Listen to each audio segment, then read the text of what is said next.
Detrás del juego. Detrás del juego. Un podcast original de Radio Pauta 100.5. Nuestro entrevistado en este capítulo de Detrás del juego merece una presentación especial, porque difícilmente encontraremos en Chile un testigo presencial de los avatares, éxitos y fracasos del fútbol chileno de los últimos 50 años.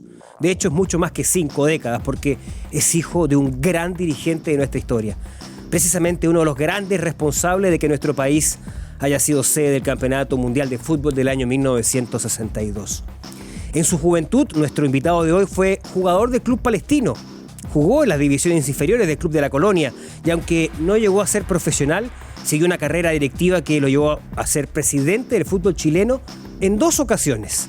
Primero como subrogante el año 1984 en la entonces Asociación Central de Fútbol y luego entre los años 1993 y 1998 como titular de la ANFP. En ese segundo mandato, la Federación de Fútbol Chileno logró el primer gran acuerdo por la venta de los derechos televisivos de la selección, provocando un boom económico que permitió cambiarle el rostro al organismo que rige los destinos de la actividad. Aunque para él lo más importante siempre ha sido lo que pasa en la cancha. Bajo su administración se produjo la reintegración de Chile a la órbita internacional, luego de la clasificación a la Copa del Mundo de Francia de 1998, tras 16 años de ausencia en la cita planetaria. Participó en las conversaciones y negociaciones que permitió la irrupción de las sociedades anónimas deportivas. Y en el año 2005, el holding empresarial que dirige compró Club O'Higgins, al que con el tiempo llegó a conseguir su primer título en toda su historia. Eso fue el año 2013. Fue además el principal opositor político a la gestión de Sergio Jadwe. El tiempo sin duda le dio la razón. En una entrevista que me brindó para el reportaje de TVN en Informe Especial llamado El Cartel del Gol, reconoció por primera vez públicamente que tuvo un encuentro de hecho con Jadwe en Miami. Allí también se mostró crítico de cómo la actividad del fútbol ha sido capturada estrictamente por el negocio y por empresarios que no muestran interés por el desarrollo, y clamó por una reformulación de la ley que rige la actual estructura de los clubes. En Detrás del Juego, un gran honor, recibimos a don Ricardo Humor Salman. Don Ricardo, gracias por el gesto que tiene usted de haber venido al estudio de Pauta. Gracias, Fernando. La verdad que eres muy generoso y con mucho placer a tus órdenes para conversar de lo que quieras. ¿En qué momento de la vida se encuentra? Bueno, jugando los descuentos, diría yo. Este año cumplo 82 años. Gracias a Dios me siento muy bien de salud. Pero mirando el país de una manera distinta, en una sociedad en la que no me ubico, no pertenezco a esta sociedad. ¿Qué es lo que le incomoda a la sociedad chilena? Bueno, yo creo que cambió mucho el país. Yo creo que la tecnología transparentó el mundo y el ser humano es pecador de la época de Adán. Unos por corrupto, otros por desconocimiento, otros por pelotudo, por la razón que tú quieras, pero ¿quién tira la primera piedra hoy día? Y yo en la experiencia de vida que he tenido con la gente del país, tengo la absoluta seguridad de que cuando la gente cree en algo o cree en alguien, se juega, y somos muy leales y solidarios en eso. Y hoy día, producto de esta transparencia del mundo, diría yo, se produjo una sensación de injusticia, porque injusticia hubo y muchas. Las estamos viendo hasta el día de hoy, en cosas que a lo mejor antes no se sabían y que hoy día todo sale a la luz. Y creo que nuestro país tomó una actitud de retroceso, de agresividad. Y yo lo entiendo en las personas que son más sacrificadas, la gente que le cuesta llegar a fin de mes, que no han tenido un desarrollo en la vida o que no han tenido la suerte de poderlo hacer, la gente que nació en una población o que no ha tenido educación. y que con mucho esfuerzo trata de mantener una familia, llevarla adelante, y cuando se da cuenta de que se cayeron los pilares que sostienen la sociedad, que se cayó la iglesia, que se cayeron los políticos, que se cayeron los empresarios, las Fuerzas Armadas, ¿quién tira la primera piedra? Yo creo que el país se rebeló. Está complicado la sensación, digamos, para toda la sociedad en ese sentido, Ricardo, pero llevándolo a lo que ha sido su actividad más pública, digamos, porque usted es un hombre de negocio, exitoso. ¿Con qué se siente más satisfecho? ¿Con los éxitos en los negocios o los éxitos que consiguió como dirigente del fútbol? ¿Qué lo llena más a usted? ¿Qué le llenó más del alma en toda su carrera? Mira, a esta altura de mi vida, si hay algo que yo valoro enormemente en la vida, son las relaciones humanas. Y esa es una de las razones por las que uno se siente un poco alejado. Hoy día tú hablas por Zoom, todos los sistemas cambiaron, pero sin lugar a dudas que la cosa más importante en la vida, al menos para mí, son las relaciones humanas. Con las relaciones humanas siempre salimos adelante en todo. Y te hablo de la empresa, en los momentos más difíciles, la gente que creía siempre la sacó adelante. Por eso que es una época distinta. Pero cuando yo le pregunto por lo que se queda, si hay que hacer una priorización de aquellas cosas que lo hicieron felices, lo han hecho felices en toda su vida, ¿están más vinculadas con el deporte, con el fútbol, a la gestión deportiva, o están legítimamente vinculadas con los negocios? Bueno, yo me incorporé a los negocios muy joven. Yo me crié en una familia de mayorazgo, que tiene cosas positivas y cosas negativas, como todo. Pero realmente mi vida como ser humano la viví y la disfruté a través del deporte. Porque no tengo ninguna duda que una de las cosas importantes en la vida son, como te decía, las relaciones humanas. Y en el deporte se produce mucho de eso. Usted jugó en las divisiones inferiores de Palestino. ¿En qué posición jugaba y por qué no llegó a ser profesional? Yo jugaba al principio de 9, después jugaba donde se juega el fútbol, en el medio campo. Ya. Tenía talento, pero no me dejó mi viejo... Don Nicolás. Que ¿Por qué no lo dejó si el gran dirigente de la historia del fútbol chileno no tuvo esa comprensión? Porque era otra época, porque no podía dejar ni los estudios de lado, ni la proyección. Era otro mundo, era otra época. Pero si tú me preguntas a mí qué fue lo que más me motivó en mi vida, sin lugar a duda que fue el deporte, porque el ser humano vive de emociones, y las personas tendrán sus características. A lo mejor hay personas que son más pasivas, pero en mi caso yo no sé vivir sin adrenalina. Aún a pesar hoy, podré tener años, pero el ADN no cambia. Entonces uno hoy lo sufre a la distancia y de repente siente impotencia de ver algunas cosas con claridad que no se consideran, y eso me desespera. Fue presidente de la Federación de Fútbol de Chile, de la NFP, en una época bastante importante, muy exitosa, que tenemos grandes recuerdos. ¿Ese es el mejor momento como dirigente para usted o comparable también con su gestión en O'Higgins, campeón por primera vez en la historia? Bueno, es que una cosa es cuando uno habla del país y otra cosa es cuando tú hablas de una región o de una ciudad. Sin lugar a duda, ambas cosas hermosas. Pero cuando lo que se vivió en esa época, había varias sensaciones y condiciones donde la gente venía muy frustrada después de... Estábamos sancionados por el maracanazo. 16 años ausentes, donde no nos consideraba nadie. Y nuestro país es un país que tiene un orgullo y quiere sentirse respetado, quiere sentirse querido. Entonces, había ciertas condiciones en el país de sumarse a lograr algo importante.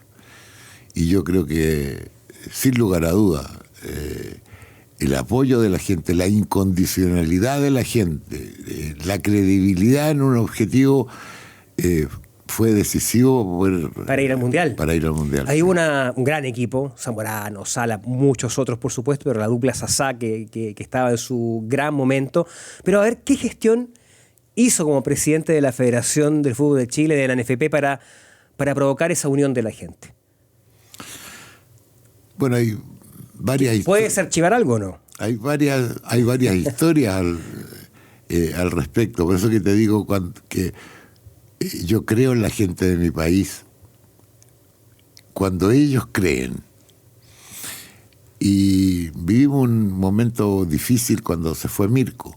Mirko Josic renuncia a la selección, había sido campeón con Colo-Colo de la Copa Libertadores. Así es. ¿Y qué le dice Mirko? ¿Por qué renuncia? ¿No vio condiciones? Mirko me dice que esto era una pérdida de tiempo, porque la gente estaba muy dividida, porque la gente de Colo-Colo iba a ver a la selección con la camiseta de Colo-Colo, prefiere a los jugadores de la U, la gente de la U iba con etcétera, etcétera, y que no llegábamos a ninguna parte. O sea, ni siquiera era una consideración futbolística, el país está demasiado dividido, es muy difícil esta tarea. Exactamente, es muy difícil tener éxito cuando hay esas divisiones. ¿Y qué hizo entonces? Y en esa oportunidad, muy pocos saben de esto, pero fue muy emocionante. Por eso que te digo que cuando la gente tiene credibilidad o deseo en algo, se juega. Y en esa oportunidad me junté en mi oficina con los representantes de la barra de la U y de Colo-Colo, por separado, una semana uno, una semana otro. O sea, citó a los de abajo y citó a la Garra Blanca. A su oficina. A mi oficina, en una semana cada uno. ¿Qué les planteó? ¿Cómo fue eso? No, fue espectacular porque llegaron la gente de la U con Kramer, Anarquía. Los líderes de entonces de la barra. Y te digo, Anarquía profesor, inteligente, trabajador. Tengo contacto con él hasta el día de hoy. Mira. Está trabajando. Sé que todavía está castigado para ir a ver a la U. Pero ahí les planteé la necesidad del país, que necesitaba que la gente de la U y la gente de Colo-Colo se unieran para apoyar a la selección. ¿Y les dio algo a cambio? Les dije que si me ayudaban en esto y que si lográbamos ir al Mundial, le iba a dar un pasaje a cada uno para que fueran a ver el Mundial. La verdad que se entusiasmaron. Y me pasó lo mismo con la gente de Colo-Colo. Se los planteé exactamente igual. Y es una experiencia de vida que no olvido porque era muy resistido, pero fue increíble cómo fueron capaces de unirse. Y te juro por lo más sagrado, lo único que me pidieron fue la tela para hacer la famosa bandera gigante. Y se unieron las dos barras y donde hicieron la famosa bandera gigante y fueron vestidos de rojo al estadio. ¿Y cómo lo ve con la perspectiva del tiempo, Ricardo, que ahora esas relaciones están prohibidas, digamos, que los dirigentes tengan algún tipo de contacto con líderes de las barras? Es que yo creo que hemos manejado muy mal todo. Cuando yo te digo que cuando hay credibilidad y hay motivaciones y hay incentivos, yo creo que todo eso puede cambiar. Yo en una oportunidad intenté hacerlo con todo esto de la violencia en los estadios, incluso en época más reciente. No, yo estando de presidente en alguna oportunidad. Me junté con representantes de 7 equipos de las barras. Como había tenido eco con el tema de la selección. Exactamente. Les planteé si ellos eran capaces de hacer del fútbol un espectáculo y comprometerse a eso.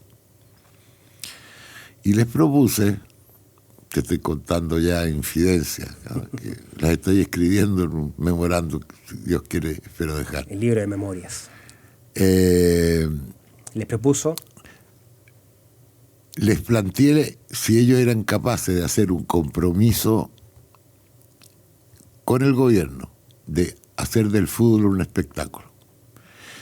Y en vez de que anden en los estadios, en sus alrededores, asaltando a la gente o limpiando los vidrios para ganar unos pesos, que hiciéramos del fútbol un espectáculo.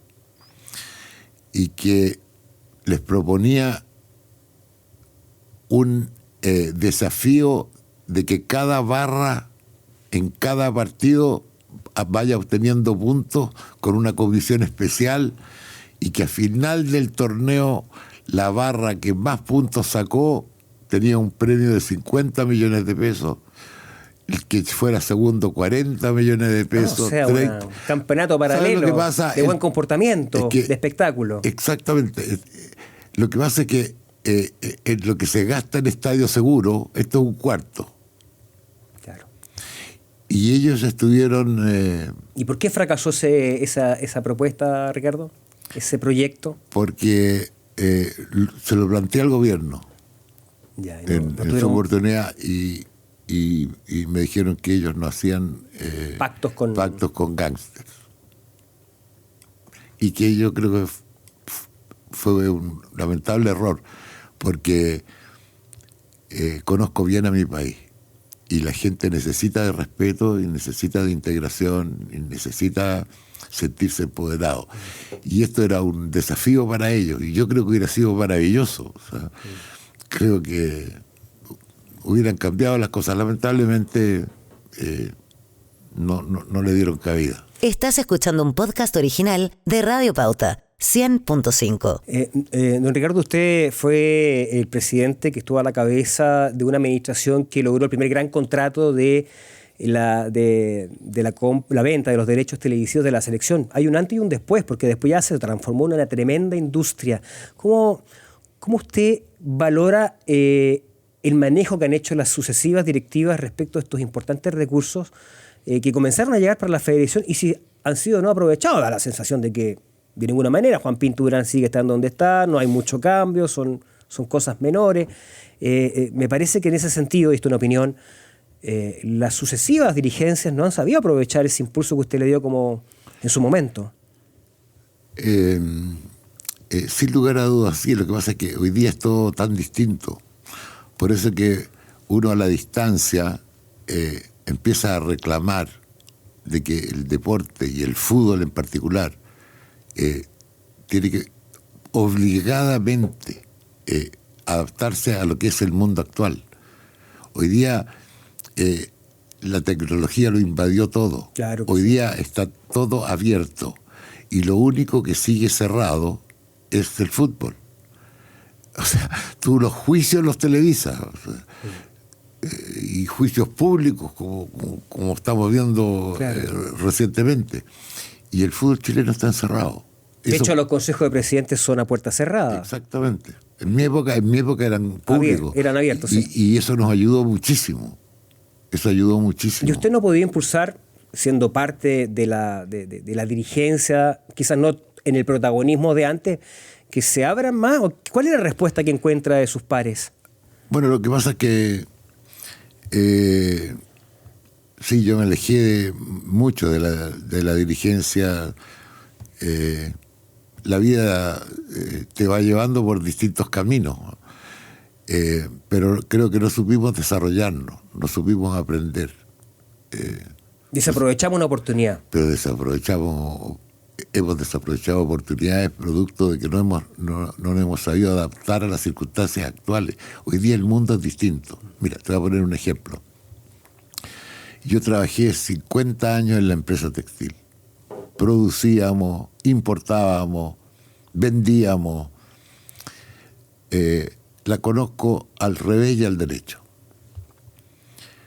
Hace un año atrás, yo estoy retirado, pero estoy al lado de mis hijos y que llevan el negocio, al lado de la familia, en lo que se pueda requerir. Y mi hijo me dice: papá, quiero que vengas a esta reunión, que asistas a esta reunión. Ya, perfecto. En Zoom.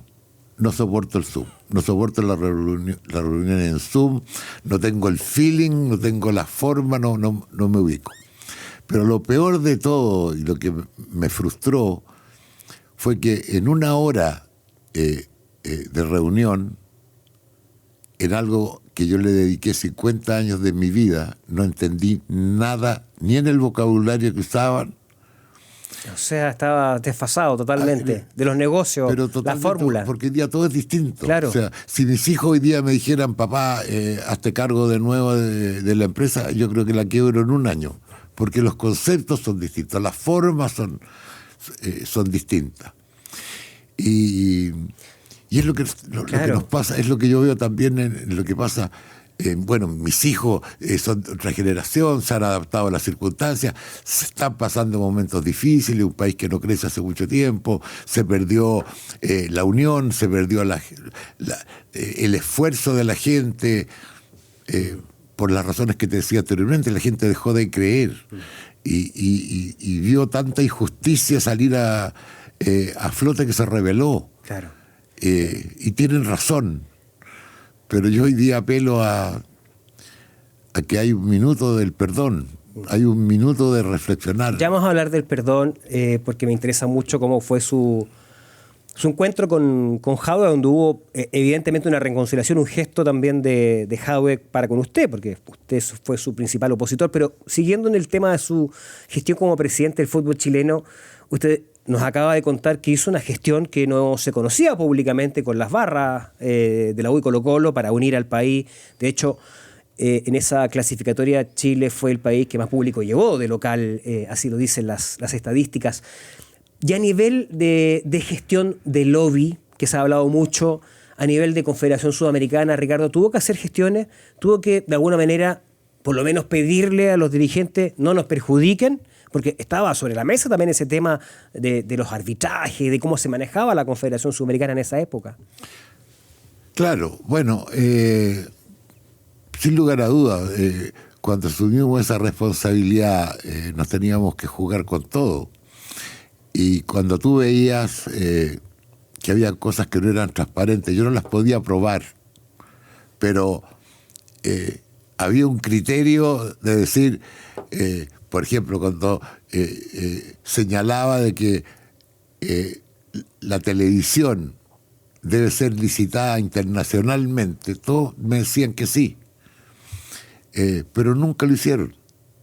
Y ya eso no me daba una buena espina, y esa fue la razón por la que nunca quise aceptar un cargo en el comité ejecutivo, y gracias a Dios, porque si lo hubiera ejecutado capaz que me hubiera embetunado también, porque las cosas te van arrastrando.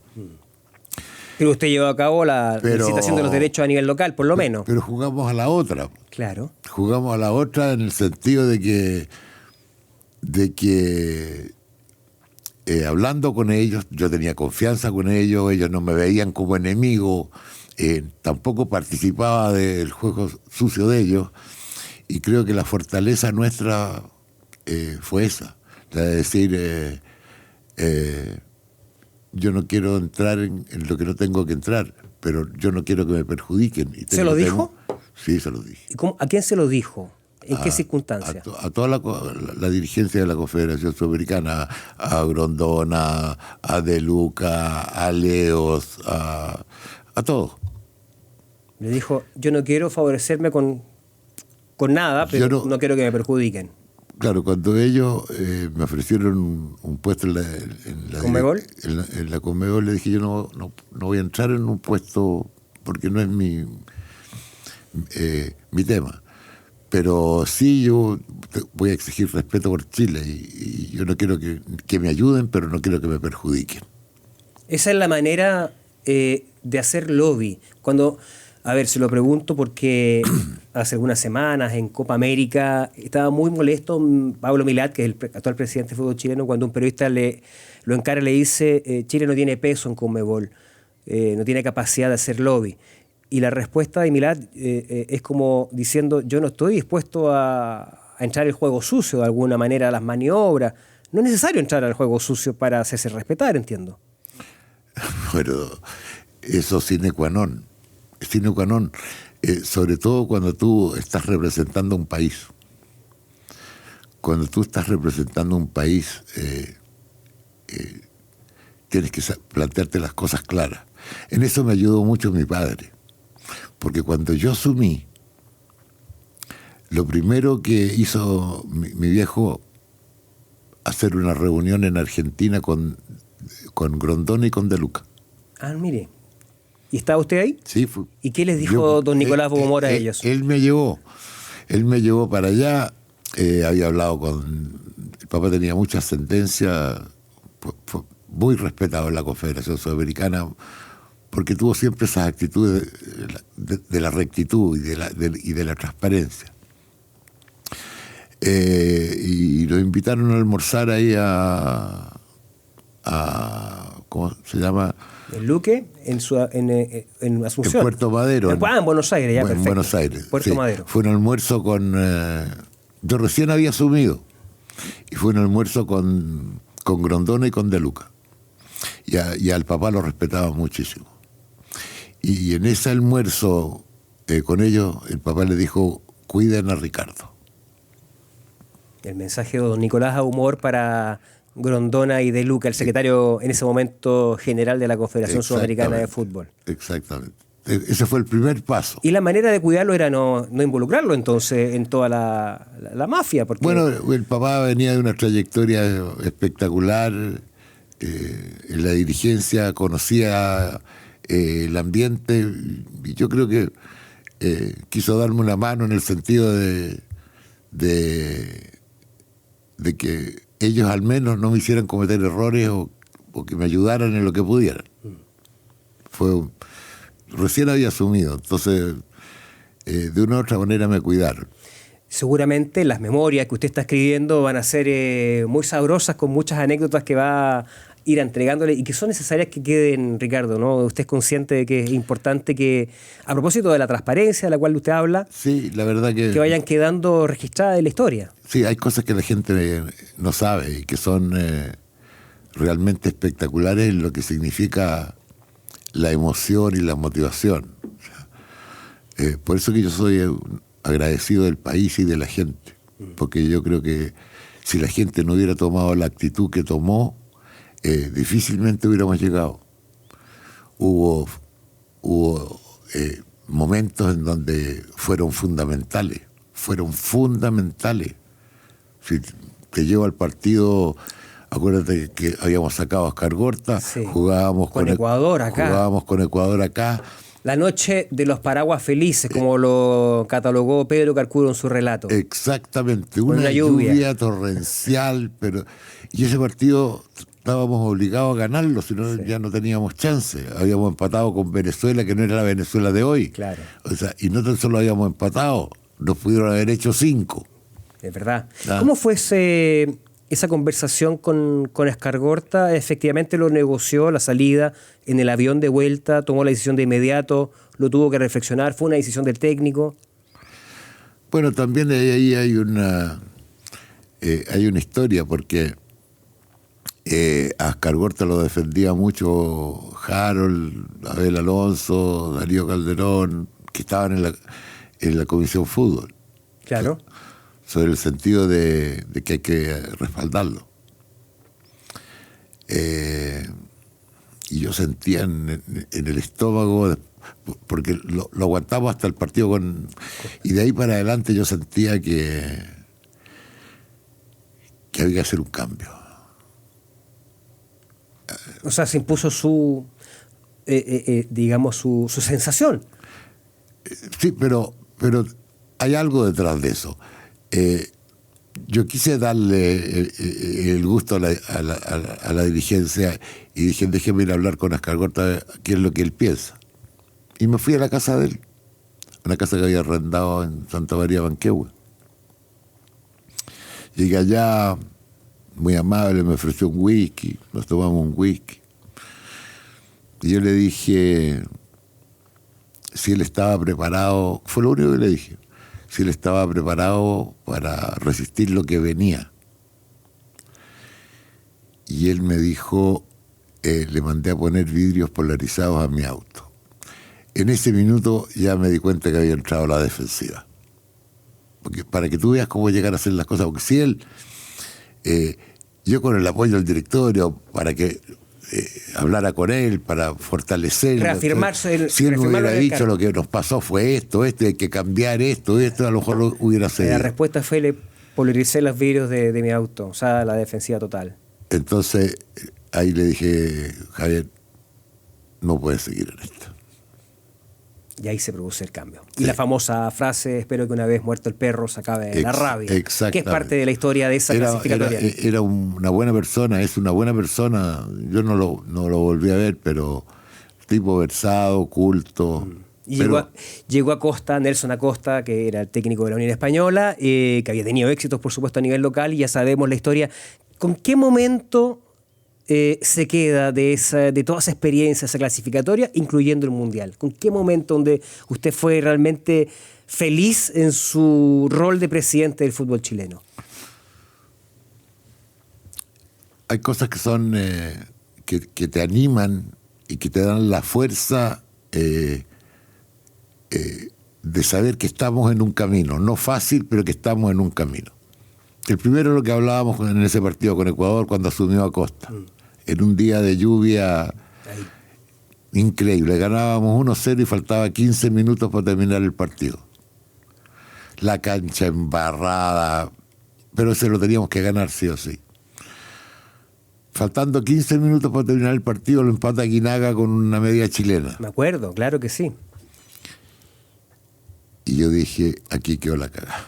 Con esta contundente frase vamos a dejar hasta acá el capítulo inicial de la conversación que hemos tenido con Ricardo Ahumor, el expresidente del fútbol chileno, que ha rememorado su experiencia cuando estuvo a la cabeza de la actividad en nuestro país. Hay muchas anécdotas, muchas historias, pero falta todavía más de conocer de su experiencia y sobre todo la mirada que tiene del actual momento del fútbol chileno. Hay cosas muy interesantes que nos va a decir en el siguiente capítulo Ricardo Ahumor. Pero por el momento lo dejamos hasta acá y queremos agradecer todos los comentarios que nos han llegado en las diferentes plataformas de Radio Pauta, en Spotify, en YouTube, e invitarlos a que revisen todos los capítulos que están disponibles. Nos reencontramos en el siguiente capítulo de Detrás del Juego. Detrás del Juego. Detrás del Juego. Un podcast original de Radio Pauta 100.5.